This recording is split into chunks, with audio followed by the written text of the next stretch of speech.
कैरीची डाळ, गोड फळे चैत्रातच का? थांबा सांगते. ह्याचे उत्तर आयुर्वेदात आहे. कैरीची डाळ हा या सणाचा मुख्य पदार्थ. कैरी पचनरस सुधारते.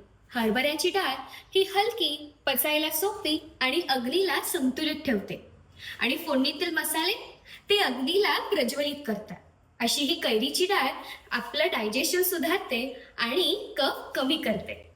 चैत्र गौरीला दिली जाणारी गोड फळे ही शरीराला त्वरित ऊर्जा देतात. ह्याच काळात हळदी कुंकू सुद्धा केले जाते. ही केवळ परंपरा नाही. हळद ही अँटी इन्फ्लेमेटरी आणि रक्तशुद्धीकर आहे आणि कुंकू ऊर्जा दर्शवते. हे शरीर आणि मन दोघांनाही संतुलित ठेवतात.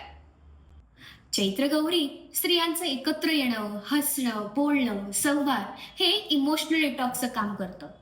चैत्रगौरी आपल्याला शिकवते, शरीर शुद्ध करा, अग्नीला सुधरवा आणि निसर्गाशी जुळवून घ्या. हीच आहे आयुर्वेदाची खरी ताकद. बॅलन्स, प्रिव्हेन्शन आणि नॅचरल हिलिंग.